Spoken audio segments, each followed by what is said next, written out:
வணக்கம், நான் Hema Subramanian. Welcome to home cooking Tamil. Aloo parotta இது ரொம்ப பாப்புலரான ஒரு நார்த் இந்தியன் டிஷ். இது பிரேக்ஃபாஸ்ட்டுக்கு நிறைய சாப்பிட்றது உண்டு. இது உருளைக்கிழங்க ஸ்டஃப் பண்ணி பண்ணுற ஒரு பராட்டா. இது எப்படி செய்யுதுன்னு பார்க்கலாம்.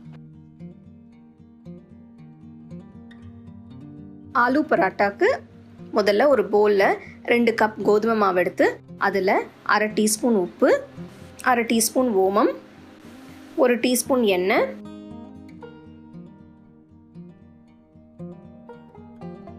மிக்ஸ் பண்ணிவிட்டு அதில் கொஞ்சமாக தண்ணி ஊற்றணும். தேவையான அளவு தண்ணியை ஊற்றி மாவை நல்லா பிசையணும்.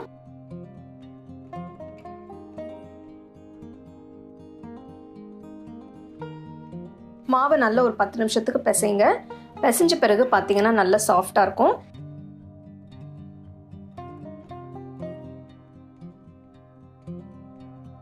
இப்போ மாவு மேலே கொஞ்சம் நெய் இல்லைன்னா எண்ணெய் தடவி மூடி வச்சிருங்க.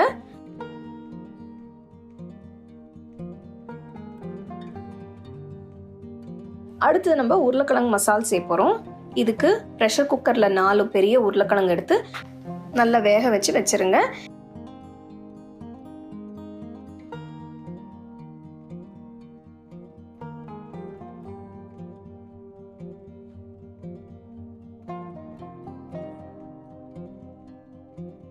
இப்போ உருளைக்கிழங்கு நல்லா வெந்தாச்சு. உருளைக்கிழங்குலேருந்து தோல் எடுத்துட்டு ஒரு பவுல் எடுத்து வச்சிருங்க.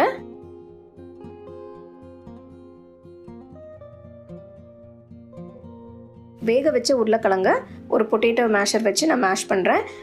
உருளைக்கிழங்க மேஷ் பண்ணுறதுக்கு நீங்கள் மத்து இல்லைன்னா கையில் கூட நீங்கள் அதை செஞ்சுக்கலாம்.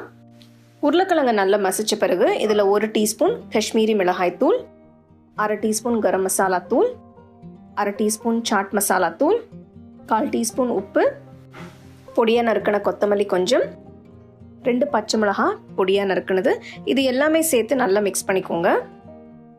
இதெல்லாம் சேர்த்த பிறகு உருளைக்கிழங்கு மசாலாவை ஒரு வாட்டி கையில் நல்லா பிசைஞ்சு எடுத்து வச்சிருங்க.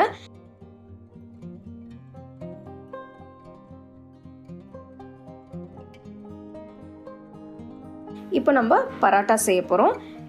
இதுக்கு தேய்க்கிற கல்லில் கொஞ்சம் மாவை தூவி கொஞ்சமாக பிசைஞ்சு வச்ச மாவை எடுத்து வச்சு கட்டையை வச்சு மெதுவாக எல்லா பக்கமும் தேய்க்கணும்.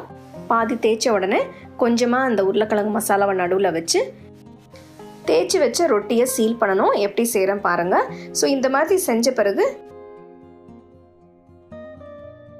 மெதுவாக இன்னொரு வாட்டி கையை வச்சு அமுக்கி கட்டை வச்சு மெதுவாக தேய்ச்சிக்கோங்க. ரொம்ப ப்ரெஷர் போடாமல் தேய்க்கணும், இல்லைன்னா உள்ளே இருக்கிற மசாலாலாம் வெளியில் வந்துடும். ஸோ இந்த மாதிரி ரொம்ப பொறுமையாக தேய்ச்சிங்கன்னா நல்லா அருமையான பராட்டா ரெடியாக இருக்கும். ஸோ இந்த மாதிரி எல்லா பராட்டாஸும் செஞ்சு வச்சுட்டு அதுக்கப்புறம் தவா சூடு பண்ணி செஞ்சு வச்ச பராட்டாவை அதில் போட்டு வறுத்து எடுக்கணும். பாதி வெந்த உடனே 2 பக்கமே கொஞ்சம் நெய் போட்டுக்கோங்க. நெய் போட்டு சுட்டிங்கன்னா ரொம்ப அருமையாக இருக்கும்.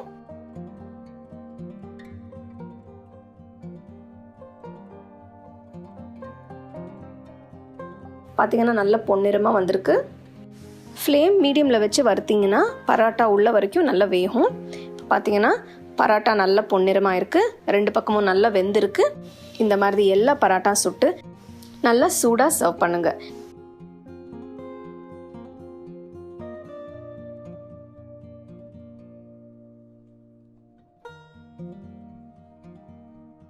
ஆலூ பராட்டா எப்படி செய்யறதுன்னு பார்த்தோம். இப்போ இந்த பராட்டா நீங்கள் ஊறுகாய் அப்புறம் தயிர் இதெல்லாம் வச்சு நீங்கள் தொட்டு சாப்பிடலாம். ரொம்ப நல்லாயிருக்கும். You can get a copy of our first edition of the home cooking book on 21 frames.